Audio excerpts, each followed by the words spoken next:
Thanks for letting me crash your place the other night. Well, on your place. It was a rough night. Had a bit too much wind, and I think I might have broke your chimney, actually. So yeah, any chance you'd want to drop off my tire swing? Yeah, I mean, if not, that's cool. Okay, later. Trees won't pay for tree damage. Luckily, one call to the Geico Insurance Agency makes it easy to switch and save on home. Huge opinions and big name guests. The Huge Show, weekdays from 3 to 6 on 107.3 WBBL FM.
Urban Dictionary, top definition, to be beaten very badly at something. Yeah, I'd never heard that. I'm glad to have learned it. Oh,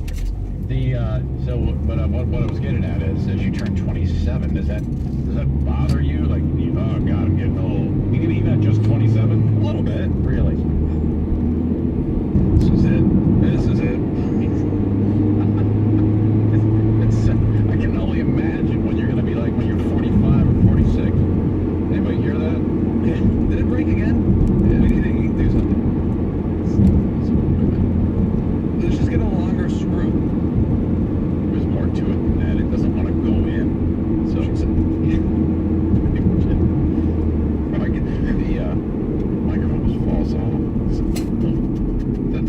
I've gotten really good at catching it as it's falling. Looks like it's become a skill. It happened yesterday late in the show.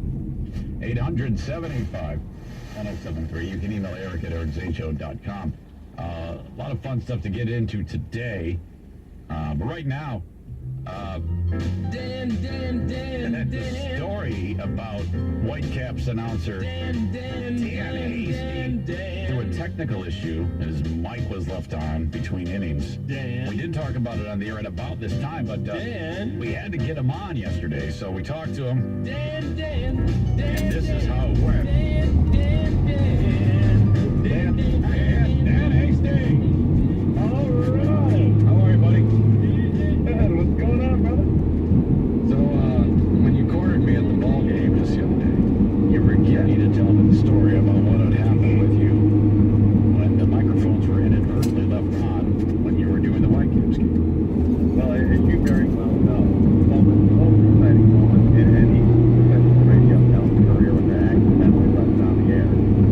You really never know exactly what happened or what's going to happen.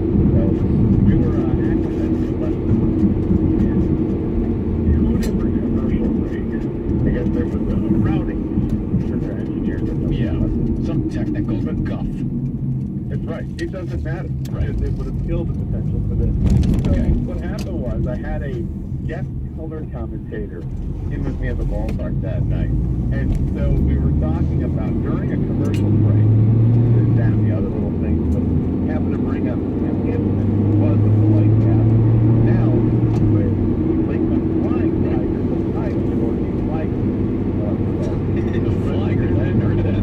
That's pretty good. But Jim is father, and obviously he is not only doing quite a bit of other things, obviously wrapped up in Fox Sports Detroit, but he's also a Whitecaps baseball dad. You'd be surprised how often throughout the games, how often listens to the game. Sure. So he's very involved. And I would almost venture to say that whenever he's not covering a Tigers game on Fox Sports, he's probably coming out to watch Cam play, whether it's West Michigan or it's in Lansing. So one night he happened to be a little tied up. I think he was actually getting ready for Tigers game. He heard us during commercial break, thinking we were off the air, happened to be on the air. So I looked over and I said to my color guy, I said, "How about Cam? He kind of looks like his dad up there, doesn't he?" And he does. He looks like a carbon copy of his dad. Like batting stance, mannerisms, Height. crazy personality, everything. So he ended up saying in response, the color guy goes, "Yep, looks just like his dad, swinging and missing, just like his dad." Okay. But this is on the air. Good You don't know that. in a general sense, but it's even better when you find out that the guy who's listening is Kirk Gibson. Right. Listen to us talk about this guy. So from Kirk Gibson's end, it's like, all right, yeah, we'll go to break. We'll be back with the back half of the inning after this. And then he hears that private conversation. The guy that he's talking about hears the private conversation on the radio. Oh my gosh! I will just say that I am very relieved that comment was not made about Kirk Gibson maybe 15, 20 years ago. Right. Or 15, 20 maybe. years ago, he probably started to move the kid's crap out of him. Yeah, and thank God you were professional enough to, both of you, to not say nasty words. Yes. That could have been a lot worse, but as it was, it's manageable at this point. But at that moment, you don't know you're on the air. How much time took place before you realized you were on the air? Well, we actually didn't find out until a phone call was placed to the Whitecast from Kirk Gibson. Okay. Gibby told them that we were still on the air, and that's when we figured out what was going on. So then fast forward 2 weeks later, and I actually had no idea about any of this and Kirk Gibson conversation ever having taken place. So 2 weeks later, we're in Lansing, and all of a sudden, we all of a sudden, a little knock on the door of the radio. Sure enough, it's Gibson. So we walked in, and the first thing he says is, "We got a little work out of this." He goes, "You guys sure you're in commercial break right now?" You're probably assing water. But still, you're not clear. Why would Kirk be telling you this? You're not. It hasn't dawned on you yet. Not even remotely close. So anyways, I said, "Yeah, by the way, thanks for checking that a few weeks ago." And he goes, "You know what your color guy said, don't you?" And I had no idea. Then he told me, and in that moment, he just goes, I'm thinking to myself, I feel terrible. Yeah. But man, this is hilarious. Oh. Please don't kill me. Yeah, because Gibby, he's known. He has got a little bit of a short fuse at times. He has been known to fly off the handle. You're right. Thank God it wasn't 20 years ago. Oh yeah, and his son is cut from the exact same cloth. Oh. I mean, now Gibby, the elder Gibby, is really mellowed out Thank over the God. last maybe 10 years or so. Yeah. I think that was our saving grace, because he said to me, well, you tell your color guy that I swung and missed a lot, but I also have 2 rings. Okay. Yeah. That it's like, oh, yes, sir. Sir, yes, sir. Holy cow, yeah. Exactly. Okay, whatever you want me to do, sir. Okay, sounds good. Oh, my I was going to God. say, how many octaves did your voice go up? Oh, dude. I cannot. I would have peed.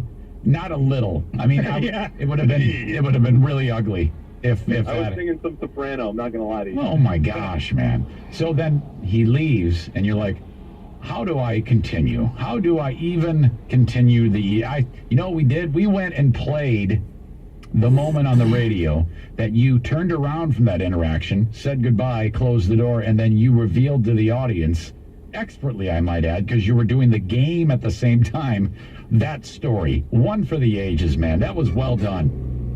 It's one of those things where you kind of, in the split second, think, should I be telling this story on the air? And then the answer is absolutely Yes.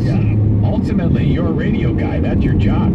That was the right thing to do, and you did it well. Congrats. I'm like you, I'm cut from a bit of a talk radio cloth as well, so I understand